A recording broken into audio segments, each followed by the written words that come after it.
Building trust and understanding, how to cultivate positive relationships with direct reports. Abstract. The article examines the delicate balance leaders must strike when cultivating personal relationships with direct reports.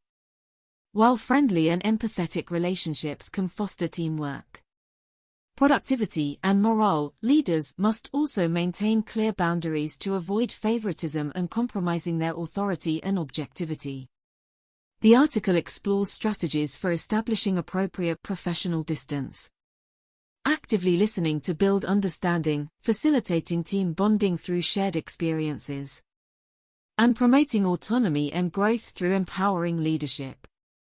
By approaching interpersonal connections judiciously and for the right reasons, leaders can create optimal work environments where people feel understood, motivated, and able to excel to their fullest potential, strengthening overall organizational performance, cohesion, and well-being. Working relationships within organizations can take on many forms.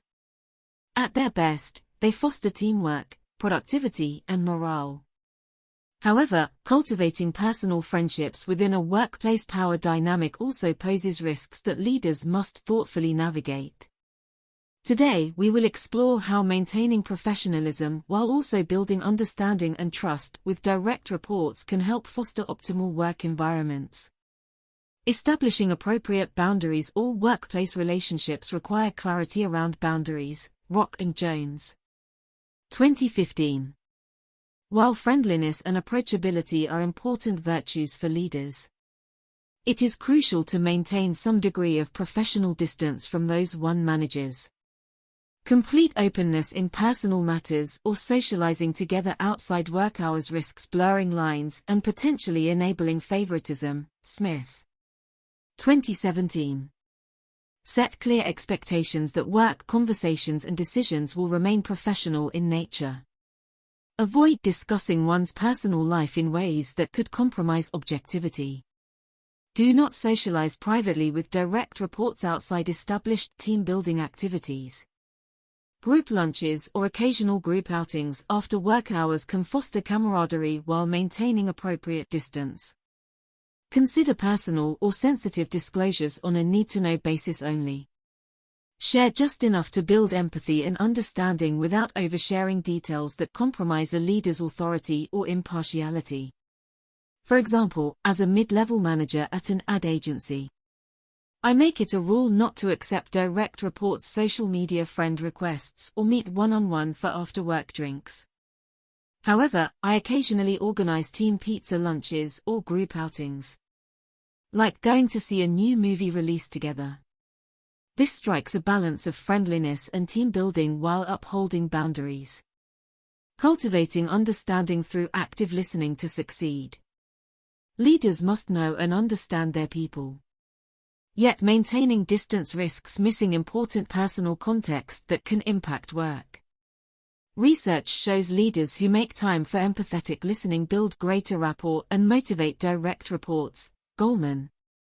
2006. Kuzis and Posner, 2017.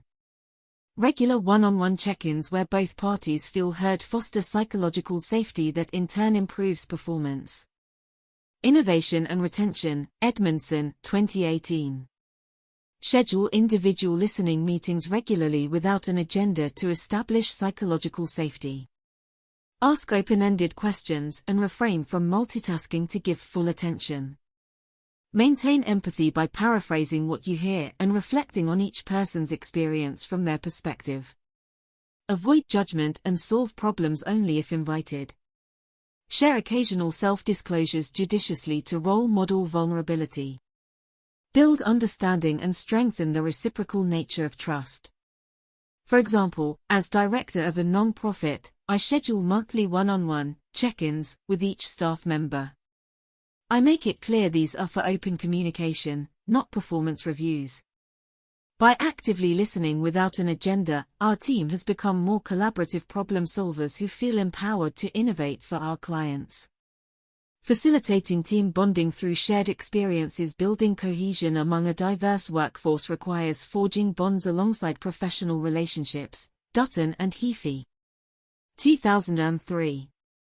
Research demonstrates shared positive experiences like accomplishing goals together or celebrating victories can increase effective commitment to an organization and its people. Mottos et al. 2018. Yet these experiences must uphold boundaries while nurturing well-being. Plan routine team-building activities where boundaries remain clear, such as group lunches to bond over shared organizational successes. Consider occasional off-site outings as a group, such as volunteer projects benefiting the community or attending a professional development seminar together. During celebrations, maintain an even temper and professional conduct. Avoid over-socializing with any one person to the exclusion of others.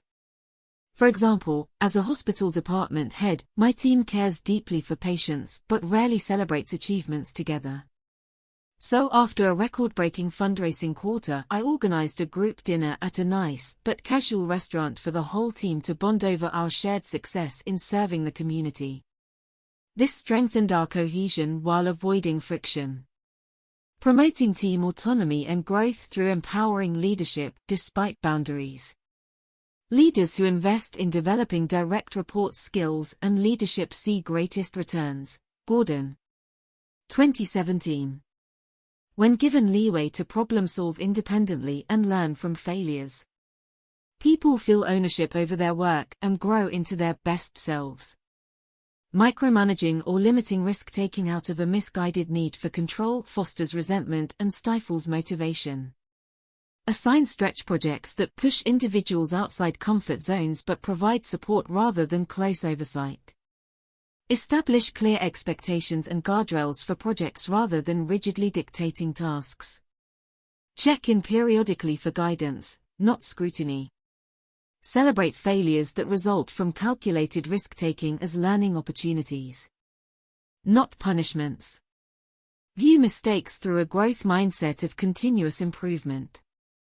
For example, as head of a tech startup's programming team, I give ambitious quarterly objectives but let individual engineers choose their own approaches and have autonomy to learn through trial and error. This has resulted in new subteams evolving and independently taking our products in exciting directions. Morale and creativity are high as people feel ownership over innovative solutions. Conclusion: cultivating positive personal relationships within a workplace power dynamic requires deft navigation.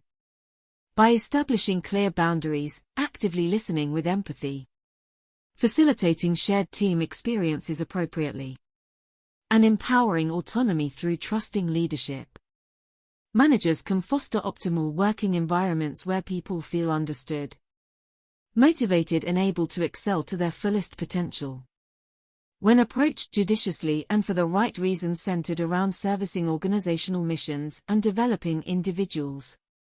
Connecting with direct reports on a deeper human level need not compromise professionalism and can significantly strengthen performance, cohesion, retention, and overall well-being within organizations.